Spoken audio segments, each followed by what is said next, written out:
Okay. Another positive about lifting, and this is to me very important, especially when you're dealing with a client that is looking to build muscle and lose fat, which most clients are, most people are. When you're deadlifting and just lifting heavy in general, you will build muscle. That's very important because I think it's for every pound of muscle, I have to fact check this, for every pound of muscle, it's something like an extra 7 calories per hour that you burn. Well, if you take that over the course of a year, that's something like 2 pounds of fat. I need to double check my math. Math is not my strong suit until we start talking about the bar. 45 plus 45, how much is it? 135. You forgot the bar. Gotcha. Now, next job interview question, I got you covered. So, you basically, to break it down, take away the numbers because I'm not 100% accurate on this, so I'll double check with you.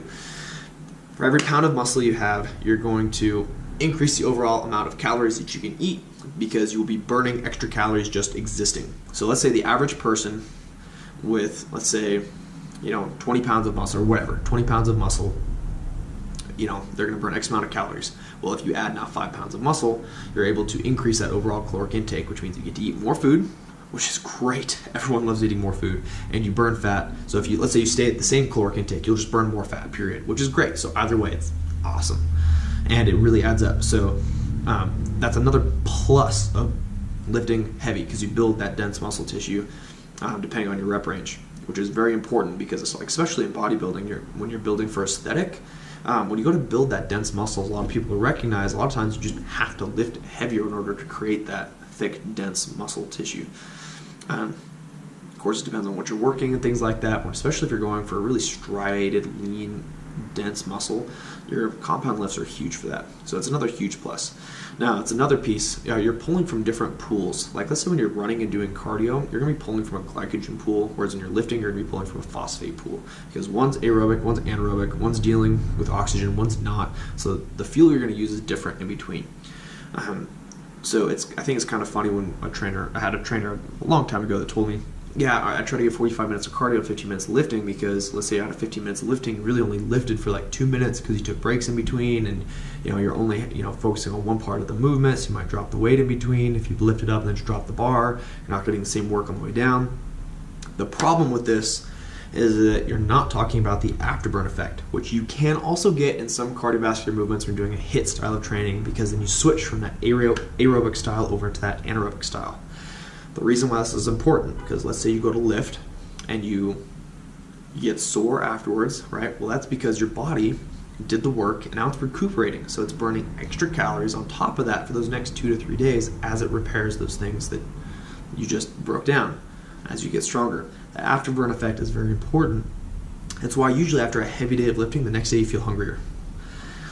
When I got my father to start lifting, usually he would go all day without hardly eating anything and then have a huge dinner, and that would be it. When he started lifting, he can't go more than 2 to 3 hours without eating something because his body is burning and consuming more fuel because it's trying to rebuild what he did previously.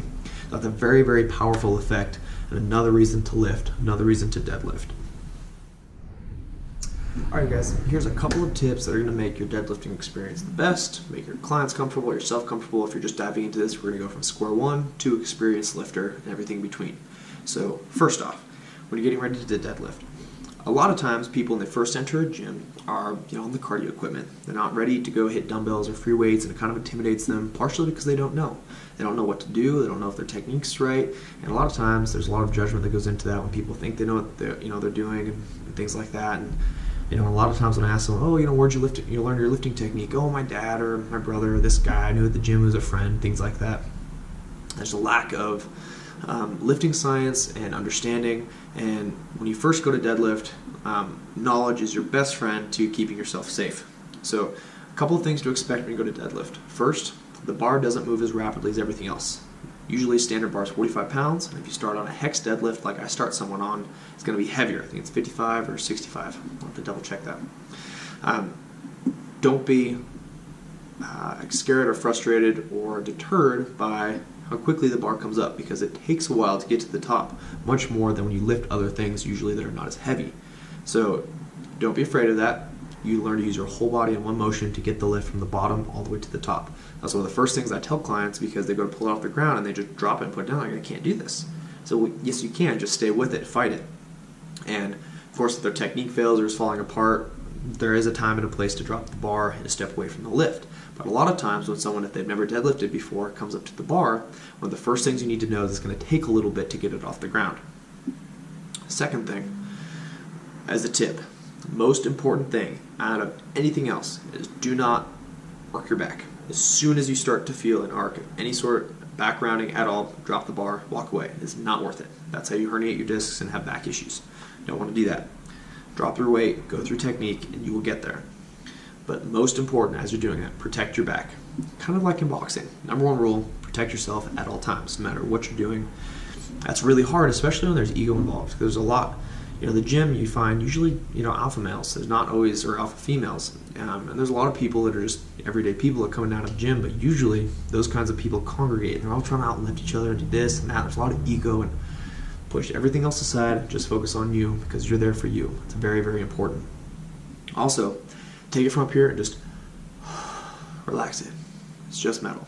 That helps a ton when someone's first starting. That's something I've found when I work with clients. It's very, very important for when you first start.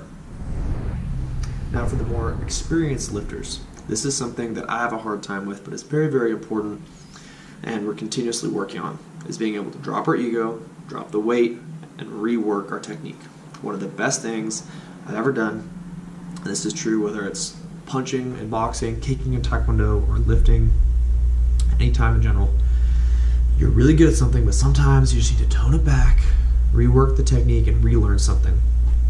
The best in the world have just practiced their basics over and over and over until they're perfect, or they're close to perfect, or they're continuously working on it. So, never be afraid to take the weight down, relax, video what you're doing, send it off to a coach, review it yourself, and just take the time to get that lift down and go from the ground up. If you need to go down to just the bar, and you're a 600-700 pound deadlifter, don't be afraid to drop it back down, rework something, get it down, and then up your weight. If you can't do it at 5%, you're not going to be able to do it at 100%. I've worked with state, national, world champions in my martial arts career, and that's something that I get told a lot. If you can't do it at 3% speed or 5% speed, you'll never be able to do it all out correctly. So take your time, get it down slow-mo, and then pick it up as you go. That's one of the best pieces of advice that I can give to a lifter, especially when you're trying to progress past a plateau.